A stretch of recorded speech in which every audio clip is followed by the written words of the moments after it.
Notre parcours, à chaque fois, on va s'arrêter à des petites bornes. Et le premier qu'on ira voir, ce sera le père Archie. Au père Archie, on va séparer le groupe en deux. Vers 13h, vers 12-13h, on se regroupera donc dans l'enceinte par là-bas. Il y aura un lieu de pique-nique. On mangera tous ensemble. Alors le château vert, il va nous emmener dans un deuxième parcours, voir plusieurs endroits et plusieurs personnes aussi qu'on va rencontrer qui construisent le château.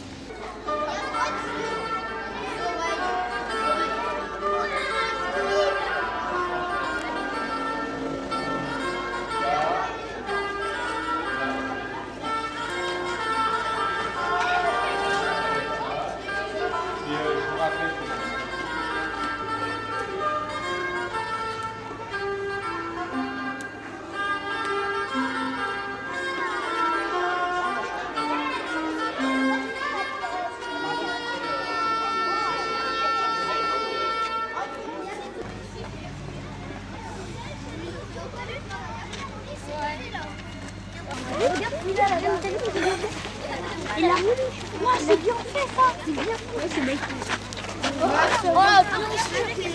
T'as vu, il y a même le pont de vie. Depuis 8 ans, on est en train de construire un château fort. Donc voici la maquette. Vous expliquer en fait comment on fait, nous, au Moyen-Âge, pour trouver ce qu'il faut pour construire un château fort dans la nature, autour du chantier. Hein, qu'est-ce qu'il faut pour construire un château fort? Des pierres, voilà. D'abord, il faut beaucoup de grosses pierres pour faire les murs, les tours, faire tout ce qui est toute l'enceinte. Voilà. Donc on trouve, vous voyez ici, il y a des gros rochers, on voit en face là-bas. Vous verrez tout à l'heure à l'endroit où j'ai mis des pierres sur la maquette, là c'est la carrière, c'est là que travaille le carrier, vous irez voir. Au XIIIe siècle, quand on construit une forteresse, on construit une forteresse pour résister à une arme terrible qu'on appelle le trébuchet. Vous savez ce que c'est le trébuchet? Voilà, apparemment, qui ne sait pas ce qu'est un trébuchet? Parce que c'est pas une honte de ne pas savoir ce qu'est un trébuchet. Alors, un trébuchet, c'est la plus grosse catapulte.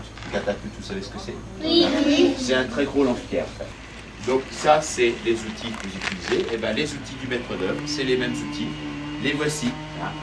La pige pour mesurer et la corde à 13 nœuds pour des scies. On ne peut pas utiliser une règle en bois parce que ça serait trop lourd, ça n'irait pas. On prend une corde, sur cette corde on fait des nœuds. Entre les nœuds on met le même espace toujours. Ici vous voyez c'est une coudée.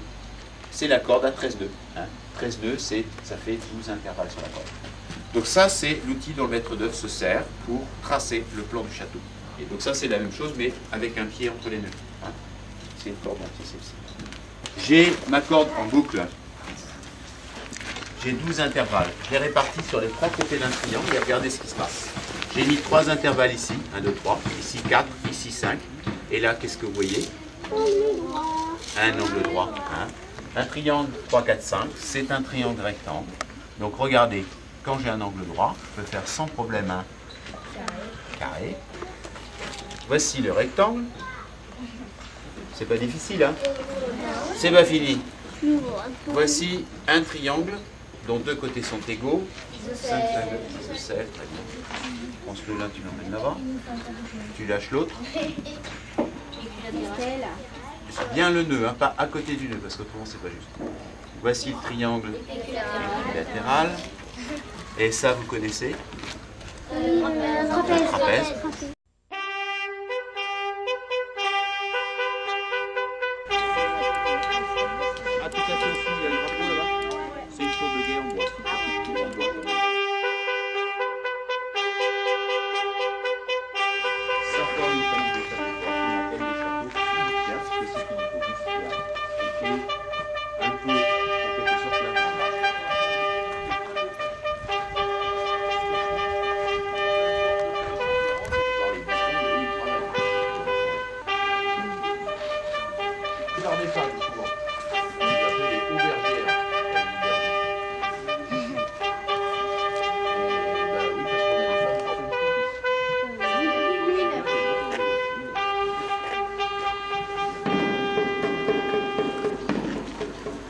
Pour fabriquer tout ça, le matériel de base, c'est du fer et de l'acier. Ça, ce ne sont pas les forgerons qui le fabriquent, ce sont des gens qu'on appelle les ferrons, des mineurs. C'est des gens qui repèrent dans la nature les roches qui contiennent du fer. Alors dans ces fours, on va mettre des couches de minerais, de roches cassées en morceaux et de charbon de bois. On va chauffer chaque four pendant une vingtaine d'heures. Et il va faire tellement chaud dedans que le fer qui est contenu dans la roche va se mettre à fondre. Et ça va former une grosse boule pâteuse dans le fond du four. À 1000 degrés, il est orange. Là, à la pointe, il est à 1000 degrés, orange. Si on insiste, ça va même passer à la température jaune à 1100 degrés et blanc à 1200 degrés. Bon, là, c'est un outil de tailleur de pierre que je suis en train de réparer, une broche, un outil pointu. Donc, je ne vais pas l'emmener au-delà de la température orange. Sinon, je vais brûler le carbone. Et si je brûle le carbone, l'acier redevient du fer. On va lui redonner une pointe bien pointue. Alors, pour forger, on a besoin de 3 outils principaux. Que vous voyez là, le marteau, la tenaille qui sert à tenir le métal chaud sans se brûler, et l'enclume qui sert de point d'appui.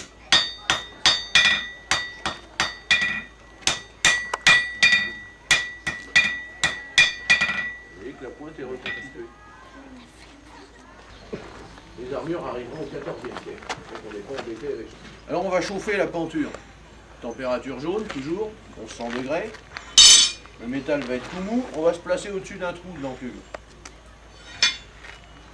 Et avec un outil qu'on a fabriqué, le perçoir, ça ressemble un petit peu à la broche des tailleurs de pierre, sauf que c'est coupé, la pointe est coupée. Comme le métal est tout mou, avec le perçoir en acier, on va passer à travers. Et c'est comme ça qu'on fabrique les trous. Alors dans ces trous, on va faire passer les clous.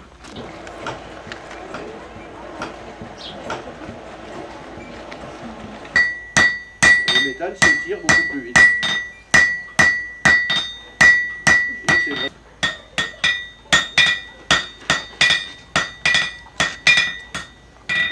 On va placer la pointe du clou dans un des trous. On va séparer la tige. Donc c'est pas difficile.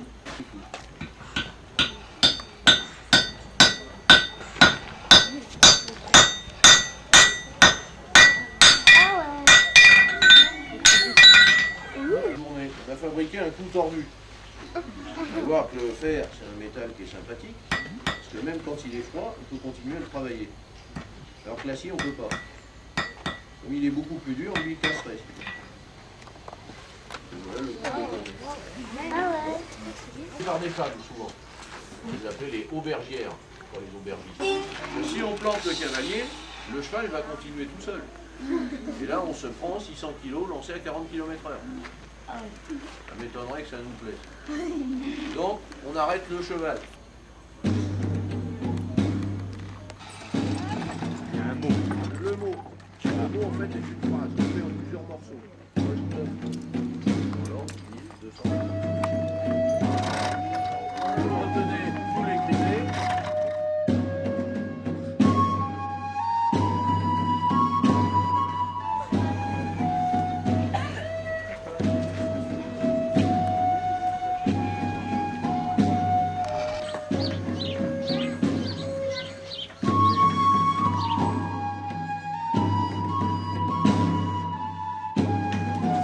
Vous avez vu le forgeron? Il a pas maigri un peu? 1236, c'est quel siècle ça? 13e. 13e? Il va falloir attendre la fin du 13e siècle pour voir apparaître des ponts-levis. On les écarrit, on les met au carré. Vous avez vu, ça c'est une poutre par exemple. Elle n'est pas nommée, elle n'a pas d'utilité pour l'instant. Vous voyez? Alors pour ceux qui en ont, vous avez vu, c'est un peu tout emmêlé, il y a du bois dans tous les sens. Le chêne, on va l'utiliser que pour ce qui va rester sur le château. On est en train de fabriquer un appentis. On met tous les bois qui sont taillés, entreposés dans l'atelier. C'est un appentis, c'est-à-dire que c'est un toit à une seule pente. Regardez Jonathan, ça laisse une arrière. Donc ça c'est un ciseau. C'est pas une paire de ciseaux, c'est un ciseau. Il y a un biseau. Donc moi j'ai un ciseau qui est tout en fer, on va appeler ça un ébauchoir. Celui-là il a une forme un peu bizarre, on va l'appeler bédane.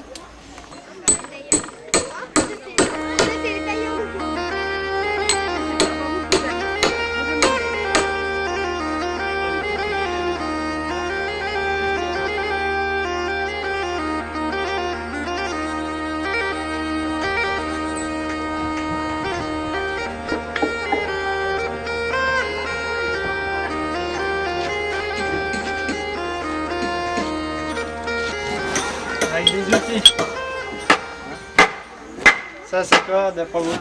Marteau. Non, plus faux. Une masse. Presque. Masse. Non. Plus petit que la masse. Voilà, une massette. On appelle ça une chasse. Un outil tranchant. Vous l'avez à l'école. Un ciseau. Voilà, un ciseau.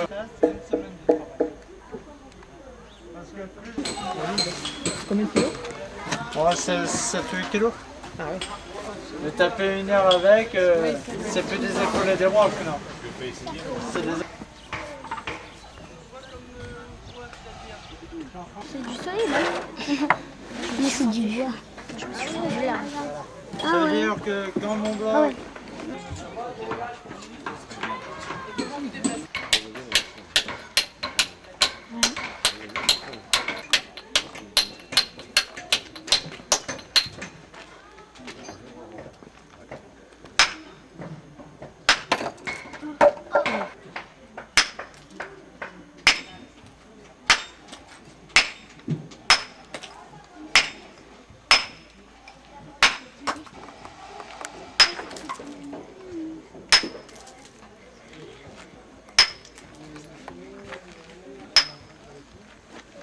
Vous avez un morceau de phrase ou pas?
Dossier. Une autre point, j'en fais pas.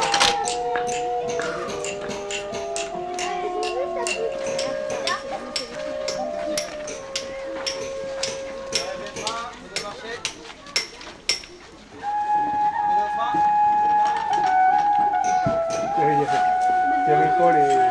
n'y avait pas les haltères, le fitness, ils les mettaient dans les roues.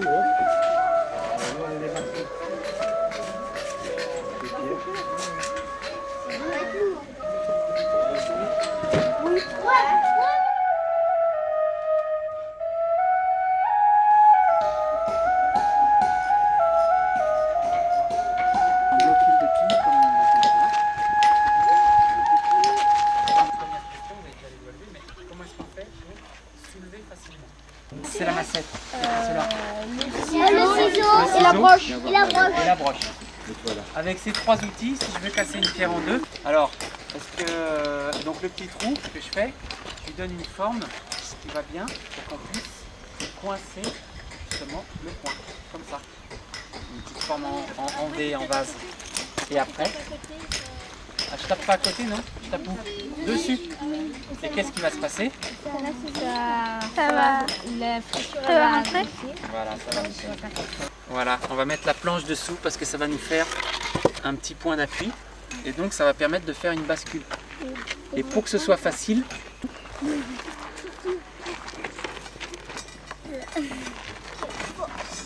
Léa. et voilà. En plus ça tient tout seul. Magique. Qu'est-ce qui pousse? Je laisse mettre là. Tu sais quoi faire? Voilà, on va aller prendre sur le derrière et le mettre devant parce qu'on va aller par là. Ça on va pas trop vite, il est temps de mettre le...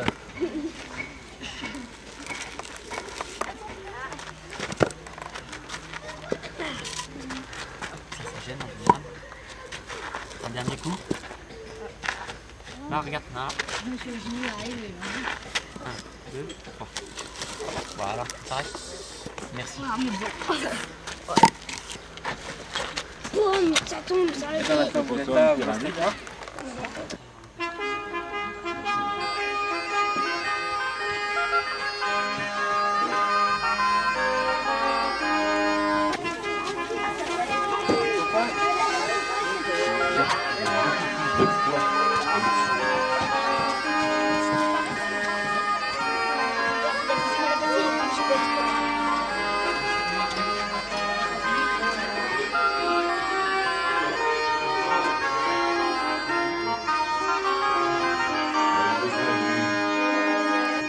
Quentin. En fait, au début, il On va l'appeler en croisé. d'ogive. Voilà. Après ils enlèvent le bois et ça tient tout seul. D'accord. Les pieds. Et qu'est-ce que quelqu'un a une cave dans sa maison? Moi, un ami, il a Hein? Avec des caves voûtées. Vous savez comment ils faisaient avant? Avant de mettre la maison.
Ici, bien sûr, c'est la construction du château. On est bien d'accord. Et donc là, vous avez vu les tailleurs de pierre. Donc les tailleurs de pierre, eux, vont préparer toutes ces belles pierres. Hein. Là, c'est des schémas de gangue. Hein. Donc là, on démarre. Là, on travaille sur une croisée d'ogive, sur une voûte. Vous allez voir des belles pierres vers les tailleurs de pierre, les voussoirs. Donc nous, les maçons, bien sûr, on va assembler, construire, donc assembler toutes ces pierres avec de l'appareillage irrégulier. La tourelle, bien sûr, la tourelle va servir au maçon à prendre son mortier, poser sur ces pierres et pour maçonner à sur ces pierres. Vous donnez votre langue au chat ou pas? Oui. Oui, alors on va l'appeler la langue de chat, bien sûr. La langue de chat va nous servir à faire les joints. Vous voyez les joints entre les pierres? La langue de chat. Le fil à plomb va servir à quoi? On met le chacon. Et là, est-ce que mon mur se droit? Regardez bien. Oui.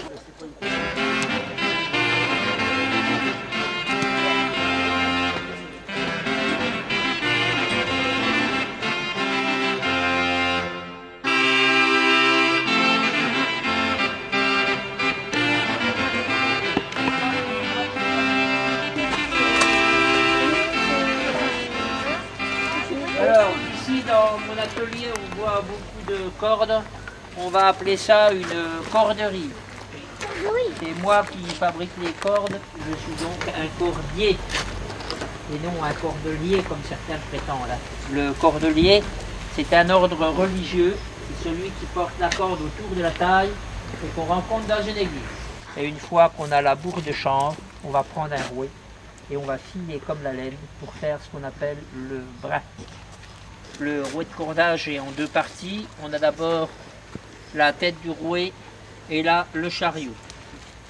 Ici, les branches, j'en ai mis 8, 2 par crochet. Si on veut une corde plus grosse, on les multiplie par 2, par 4, par 6, ainsi de suite. Si on veut une corde plus longue, eh bien dès le départ, on choisit une bonne ligne droite et on recule le chariot. C'est pour ça que là-bas, Ici, tout au long, on voit des espèces de râteaux. C'est pour supporter les taurons et pour les séparer.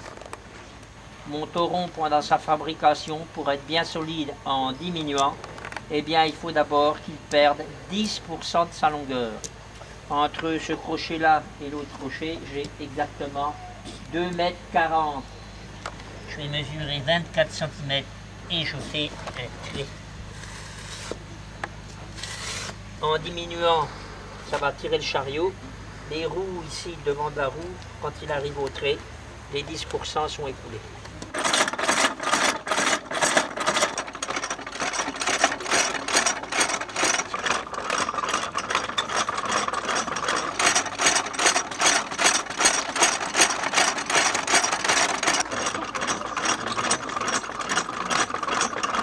Il faudra bien travailler, parce que ici j'ai bien travaillé, tout le monde l'a vu. Oui. Donc si la corde est mal faite, ce sera de ta faute, comme c'est toi qui l'as terminé. C'est lui qui fabrique la corde. Mais en fabriquant la corde, il tourne en sens contraire de ce que je fais quand je fais mon taureau. Ça veut dire qu'à chaque fois qu'il fait un tour, tout de suite là-bas, derrière mon toupin, il enroule la corde. Mais en enroulant la corde, comme il tourne en sens contraire de ce que je fais, ici à la hauteur du toupin, il déroule d'un quart de tour. Un tour pour un quart. Ouais, il brûle pour ces petits fils. La corde, c'est comme ça, elle devient plus dure.